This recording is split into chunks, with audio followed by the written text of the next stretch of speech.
এই দেশে যদি আবার চাঁদাবাজের কোনো সংস্কৃতি কেউ চালু করতে চায়, তার বিরুদ্ধে অন্যায় হিসাবে চিহ্নিত করে তার বিরুদ্ধেও আমরা মাথা উঁচু করে 21 থেকে শিক্ষা নিয়ে তাকেও আমরা প্রতিরোধ করব। সমস্ত বিশৃঙ্খলাগুলো করার মূল লক্ষ্য হচ্ছে সংস্কারকে ব্যাহত করে তথাকথিত একটা নির্বাচন দ্রুত করার মধ্য দিয়ে কেউ কেউ ক্ষমতায় যাওয়ার জন্য একটা দুঃস্বপ্ন বাস্তবায়ন করতে চায়। তার পরিণতি আমাদের কুয়েট, সেখানকার ছাত্রদেরকে রক্তাক্ত করা হলো না। শুধু আগে হেলমেট বাহিনী ছিল, আগে হাতুড়ি লীগ ছিল, এখন রামদা দল নামে কারো কারো আত্মপ্রকাশ করছে, ছাত্র সমাজ তাও মোকাবেলা করবে। তামিল মিল্লাত কামিল মাদ্রাসার মতো একটা পবিত্র অঙ্গনে আমাদের মাদ্রাসার কোরআন ইলম বুকে ধারণ করা দাড়িওয়ালা একটা সভ্য ভদ্র একটা ছেলেকে গতকালকে আমরা দেখলাম ফেসবুকে, আমরা আহত হয়েছি। বিগত 15 বছরে যারা মাদ্রাসায় হামলা করার সাহস পায় নাই, আজকে নতুন এমন ফেসিবাদের জন্ম কেউ কেউ দিচ্ছেন। আমাদের এই মাদ্রাসার ছাত্রকে আহত করতেও তারা দ্বিধা করেন না। মনে রাখতে হবে, আমাদের আমির জামাত স্লোগান শিখান, আবু সাইদে মুক্ত, শেষ হয়নি যুদ্ধ, এই যুদ্ধ করে এই ফেসিবাদকে মোকাবেলা করা হবে। এই মাতৃভূমি বাংলাদেশের জাতি হিসাবে আমাদের পরিচয় হচ্ছে আমরা মুসলিম, ভাষাভাষী হিসাবে আমাদের পরিচয় হচ্ছে আমরা বাঙালি, নাগরিক হিসাবে আমাদের পরিচয় হচ্ছে আমরা আমাদের এই প্রিয় মাতৃভূমি বাংলাদেশের বাংলাদেশি হিসাবে পরিচয় দেওয়া হচ্ছে আমাদের সম্মান, মর্যাদার এবং গৌরবের। সম্মানিত সুধী মণ্ডলী, ভাষা আল্লাহ তাআলা প্রদত্ত আমাদের জন্য একটি বিরাট নেয়ামত। কোরআনে তিনি উল্লেখ করেন আল্লামাহুল বায়ান, তিনি আমাদেরকে ভাষা শিখিয়েছেন। আপনাদের প্রত্যেকেরই মনে থাকার কথা, ইসলামিক স্কলারগণ বলেন অকাদ কুন্তা মা মাহিনা, আমি যখন একেবারেই অপবিত্র অপরিচ্ছন্ন এক ফোঁটা পানিতে ছিলাম, তখন আমাকে কে ভাষা শিখিয়েছে? আমাদের জীবনের প্রথম শুরু 2 বছর ভাষা কী ছিল?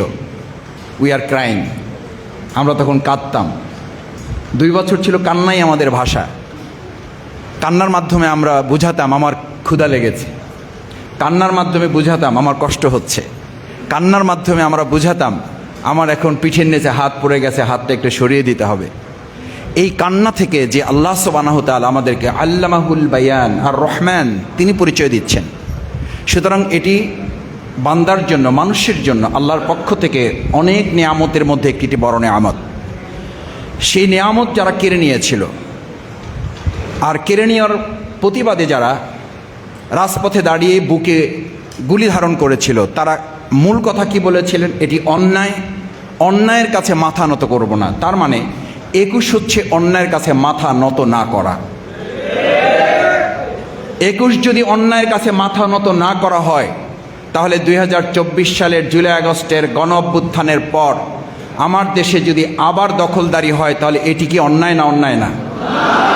সেই 21-এর চেতনাকে ধারণ করে আমরা ওই দখলদারের বিরুদ্ধে আবার মাথা উঁচু করে অন্যায়ের কাছে মাথা না করার সিদ্ধান্ত আজকে আমরা এখানে গ্রহণ করব। এই দেশে যদি আবার চাঁদাবাজের কোনো সংস্কৃতি কেউ চালু করতে চায়, তার বিরুদ্ধে অন্যায় হিসাবে চিহ্নিত করে তার বিরুদ্ধেও আমরা মাথা উঁচু করে 21 থেকে শিক্ষা নিয়ে তাকেও আমরা প্রতিরোধ করব।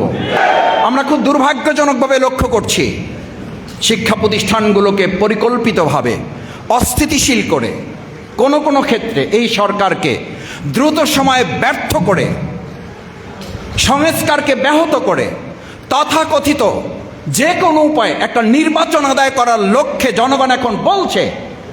আমি গতকালকে রিক্সায় উঠে একজনের সাথে কথা বলতে গিয়ে একজন রিক্সাওয়ালা ভাই তিনি আমাকে বলছেন যে স্যার, আপনার কাছে কি মনে হয় যে এগুলো শুধুই একটা দুর্ঘটনা? আপনার কাছে মনে হয় যে শুধু এটা একটা মারামারি? আমি বললাম কেন, কি মনে হয় আপনার কাছে? বললো যে স্যার, এটা আমরা তো নিজেরা যখন এক জায়গায় বসে আলোচনা করি, আমাদের কাছে মনে হয় এই সমস্ত বিশৃঙ্খলাগুলো করার মূল লক্ষ্য হচ্ছে সংস্কারকে ব্যাহত করে তথাকথিত একটা নির্বাচন দ্রুত করার মধ্য দিয়ে কেউ কেউ ক্ষমতায় যাওয়ার জন্য একটা দুঃস্বপ্ন বাস্তবায়ন করতে চায়। তার পরিণতি আমাদের কুয়েট, সেখানকার ছাত্রদেরকে রক্তাক্ত করা হলো না। শুধু আগে হেলমেট বাহিনী ছিল, আগে হাতুড়ি লীগ ছিল, এখন রামদা দল নামে কারো কারো আত্মপ্রকাশ করছে, ছাত্র সমাজ তাও মোকাবেলা করবে। তামিল মিল্লাত কামিল মাদ্রাসার মতো একটা পবিত্র অঙ্গনে আমাদের মাদ্রাসার কোরআন ইলম বুকে ধারণ করা দাড়িওয়ালা একটা সভ্য ভদ্র একটা ছেলেকে গতকালকে আমরা দেখলাম ফেসবুকে, আমরা আহত হয়েছি। বিগত 15 বছরে যারা মাদ্রাসায় হামলা করার সাহস পায় নাই, আজকে নতুন এমন ফেসিবাদের জন্ম কেউ কেউ দিচ্ছেন। আমাদের এই মাদ্রাসার ছাত্রকে আহত করতেও তারা দ্বিধা করেন না। মনে রাখতে হবে, আমাদের আমির জামাত স্লোগান শিখান, আবু সাঈদ মুক্ত, শেষ হয়নি যুদ্ধ, এই যুদ্ধ করে এই ফেসিবাদকে মোকাবেলা করা হবে। আমাদের যুদ্ধ শেষ হয়নি, আমাদের যুদ্ধ যে শেষ হয় নাই। আমির জামাত গতকালকে একটি স্ট্যাটাস তিনি দিয়েছেন। আমরা বর্তমান অন্তর্বর্তীকালীন সরকারকে খুব স্পষ্ট করে বলতে চাই, বাংলাদেশ জামাত ইসলামী ঢাকা মহানগরী দক্ষিণ, আমাদের মধ্যে আদালত প্রাঙ্গণ, আমাদের মধ্যে আইনাঙ্গন, আমাদের মধ্যে সচিবালয়, আমরা এখানকার একজন ক্ষুদ্র নাগরিক এবং এই আন্দোলনের একজন সহকর্মী হিসাবে আমাদের শ্রদ্ধাভাজন আমিরে জামাত যদি আগামী 25 তারিখে আদালত প্রাঙ্গণে তিনি উপস্থিত হন, আমরা বর্তমান সরকারকে খুব স্পষ্ট করে বলছি, আমিরে জামাত ওখানে যাওয়ার আগে গোটা বাংলাদেশ থেকে কয়েক কোটি মানুষ এসে আমিরে জামাতের সামনে দাঁড়িয়ে আমরা নিজের আগে আত্মসমর্পণ করে জেলে যাব। আমাদের আমিরে জামাতকে একটা স্পর্শ আমরা কাউকে করতে দেব না। আমাদের আমিরে জামাতের কাছে কাউকে আসতে হলে আমাদের বুকের উপর দিয়ে আসতে হবে।